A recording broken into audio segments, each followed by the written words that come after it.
Hello, welcome back. I hope you are doing so well. So, continuing to follow this saga of the distorted mother. As I talked about in my last video, it's coming out a little bit differently than I expected, and we started to look at the distorted mother herself in relation to the divine masculine. So, I just feel to put that here. This is distorted mother. Actually, we can say, because I know I was focusing on divine masculine, but we can say that this comes out in a couple of different ways, which is that we have, what am I trying to say here? The mother will produce either a daughter or a son. Now, this is really weird, actually, how I want to use these colors, because what I was going to say is that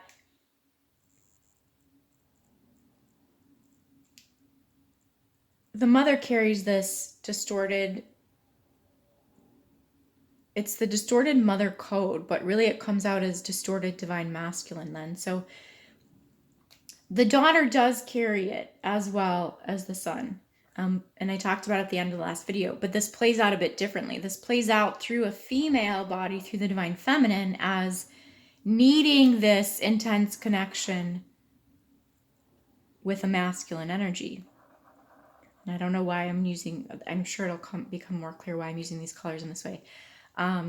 Where this is what she searches for her entire life, right? Is to have this relationship, to have this male energy. This makes me feel safe. This makes me feel like I can do anything in the world. This makes me feel like whatever. For the masculine, the way this plays out is that there is this inherent, continuous connection to this mother, which plays out his entire life. It's weird because I've never seen it this way. I've never really thought about what it's like to be a man with a mother.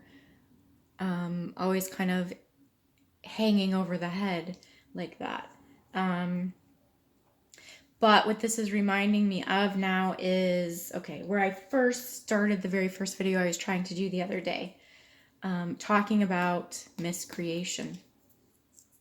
So if you have followed any of my videos, you probably heard me mention at one point or another this energy that I experienced when I was in a hypnosis session. And so the woman was asking me essentially like, because this was many, many years ago, exploring, this relationship with this other person. And I was basically asking, what I had asked in the session I wanted to know was like, where did we come from? Where did we originate? I thought we would be taken to some like planet, or we'd see some lifetime or something like this. And I would get some answers as to like, where did this kind of relationship start? What I was brought to was this, like, I was this nebulous energy out in space. Like, that was it. Like, I had an awareness of myself, but there was no matter. There was nothing there. It was just like a consciousness, right? Like, I just felt like I had eyeballs or something like that. Like, that's it. But I was also, and I felt like I was kind of like here, kind of like a little bit condensed in this way. But I was aware of another energy with me there in this kind of nebulous state, which kind of felt like it was over here. Again, just kind of like I can't even say a concentration of particles or particulate, but this is just what it felt like. There was a presence of me, and there was another presence, which it was clear to me it was something very different from me, but also a part of this whole thing. Like we were in it together. We were a part of this system. And I just came to kind of identify it as, okay, this is me, this is divine feminine, this is divine masculine. But that these two energies played very specific roles.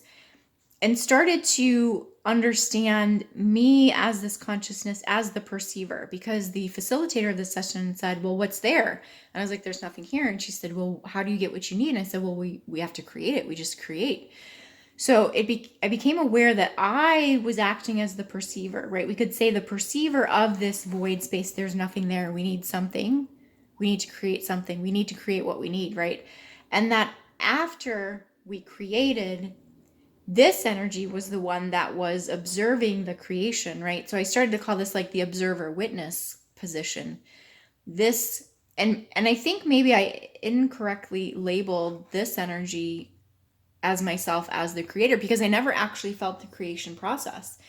So I've started to look at this as like, well, is this pre-creation observer and this is post-creation observer together? This whole probably creation process, I didn't see it, I didn't experience that moment, right? But that these two energies probably somehow create something, right? It's not about the feminine or the energy I'm perceiving as me being the creator or the creative, although it is, we do say typically that divine feminine energy is this creative potential, right? It is kind of that primordial possibility. But is that actually true? I'm not sure. Based on my experience with the energy, it was more of like this pre-witnessing and the post-witnessing of the void space in and of itself. But why is this important? Because, okay, let's say we create something. We make this creation. What has been shown to me is that we don't actually start out as what we would think, or at least what I would think of as source light, right? So what happens is we create, and this is like a foundation. This is an instance of creation. And based on this, we actually come in to observe and to say, okay, is this in alignment with what we need, or is there something off? Do we need to create a different iteration of this, right? So let's say, for instance, this is not exactly what we want, and we need to start over and try again. So what we're doing is taking this information, we're feeding it back in up here. This is like source mind, essentially. This is actually the source mother code, right? It's the knowledge of all that has been created now. So we're taking this instance of creation and we're analyzing it, throwing out what we don't like and saying, okay, let's take what we know and we're going to create again. And we go through this process of creation, right? So we create something else. But what can happen is if this is within miscreation, what's been shown to me is that something can happen where it actually hijacks this process. And instead of going back to source code and saying, okay, let's correct this, we take this as being source code and we start to follow this creation, and we create based upon this previous creation, right? But this is within some kind of distortion, some kind of miscreation. It's not fulfilling our requirements for what we need. It's a little bit off, right? This is what we can call like a timeline, or these negative instances of energy or traumas, right? Is that we're continually following this. We're taking this as being truth because it exists in the matter state, let's say, and we're building upon it. But was it even supposed to exist in the first place? Or why did it even come into existence? Was it based on a prior instruction code? Right? Like kind of when we look out in the world right now and we say, well, why was that law even created? Well, because back in 1632, when we used to have to carry whatever in buckets, we all had to make sure we carried the buckets on the right side so we didn't hit each other, right, when we were passing. But we don't do that anymore. But so it's kind of irrelevant, but we've taken it to be truth. Like it's just something that we do, right? So it could be that this is based on pure miscreation, or it could be that this is based on old instruction sets which are no longer required. And that's where we come into this realm now, and we're like, okay, what were these truths based on? Do we need them any longer? Like this kind of empathic, distorted angelic, which thinks that it needs to carry burdens in this realm. That's not what we're here to do anymore, right? So, but what I've seen is that as you continue to create, eventually you come down like deep into this space, into this matter state, And then from here, this is what actually creates like your source field. This is not like source itself. It's a little bit challenging to understand. And I'm still a little bit like, wait, what? There is like source code though, that consciousness that knows itself as itself, right? And so this is where we feed back into that. We're like, well, now source is this. When this is why we say it's continually expanding, right? Because as you create, you add to what is, and continuing to create through that until there's some point where something happens. I don't really know what this is, but I've seen this image of it where then it creates, after you get to a certain level or a certain process, then you actually create a source field. Is this the all-knowing, like you've created through all instances, and you also understand the process of miscreation and how eventually that will have to come back to the light anyway?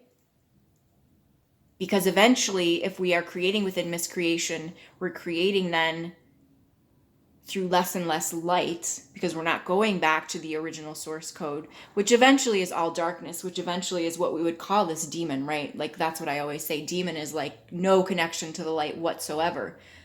But what happened, eventually that reabsorbs, it gets absorbed back into the field anyway. So it's like, it doesn't matter essentially if we're creating through source or we're creating through darkness. This will always, but you know, in a timeline, in a physical state as we're experiencing now in the world, like it can be really painful in the physical state to have to witness this darkness and this miscreation, right? So, but eventually it all comes back to itself.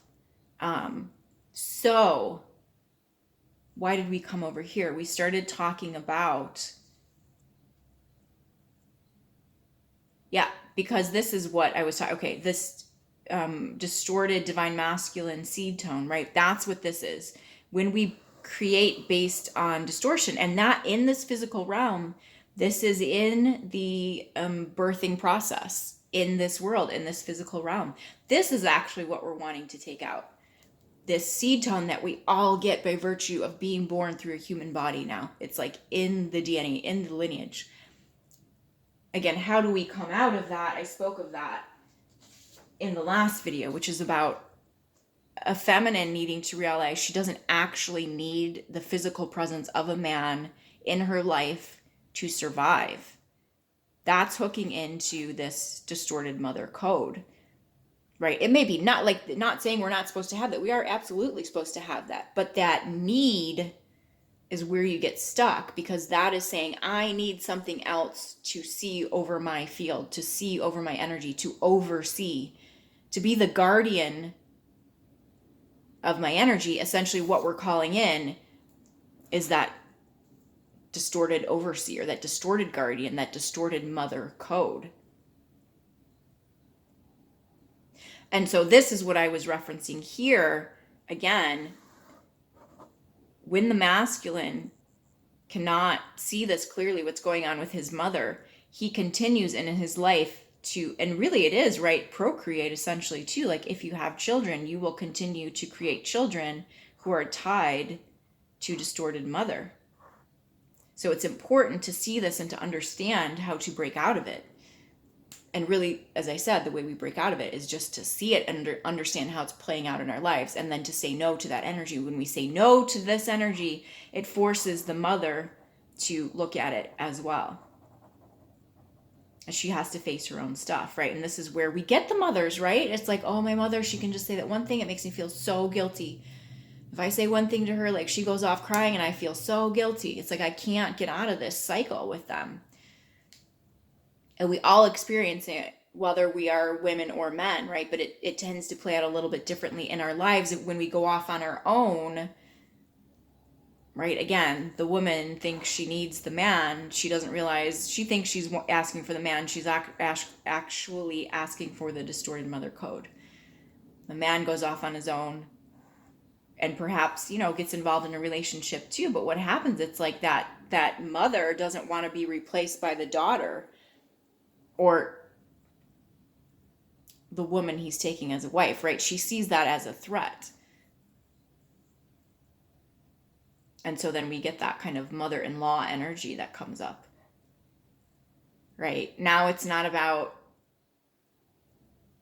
not only is she still trying to get her son to be her caretaker, now she has to fight with this. Okay, well, let's go there.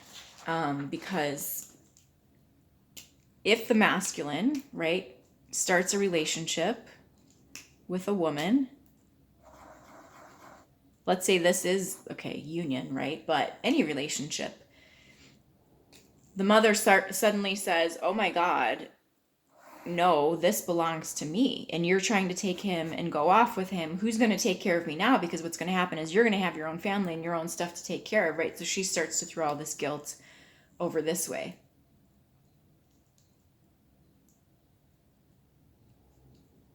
And of course, the girlfriend, wife, whatever, the mother of this relationship now starts to take it personally too, right? And say, well, like, you need to stand up for me, and why is all this happening, and why can't you say no to her? And he's like, I don't know, and I want to be loyal to both of you, right? But really what's happening is saying yes to the mother, staying loyal to the distorted mother code.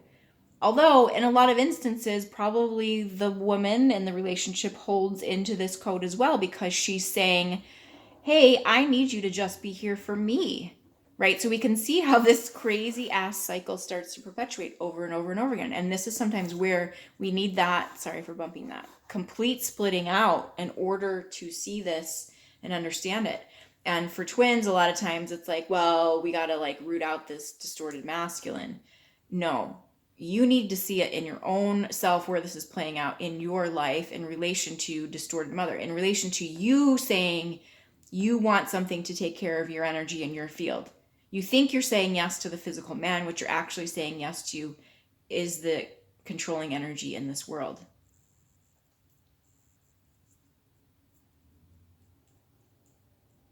He thinks, especially in union relationships, right? He thinks he's saying no to you when he's running away. What he's trying to say no to is this. Because no matter what you do, he comes in and he feels controlled by the divine feminine, right? But actually what he's really feeling is not her, it's this, which is the same as this distorted mother code, right? This is why we say runner chaser. Again, why we have had to separate out in order to be able to see this fully and clearly, and to know what we are really saying no to here in terms of the negativity.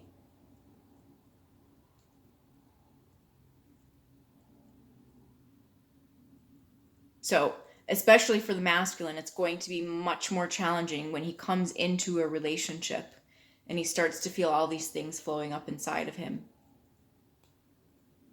In many ways, that control feels very natural, but in many ways, especially in the times we are in, when these energies are trying to clear, there's something that feels very, very scary and wrong about it, right? Like, yes, on the one hand, I don't want to be controlled, but on the other hand, I feel like I am violating this mother code, and they are, right, by trying to connect with their own counterparts.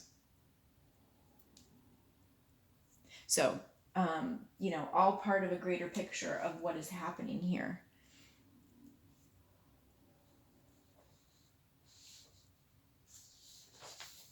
So, just trying to think if I should add anything here with this one. I think I'm going to leave this one here now.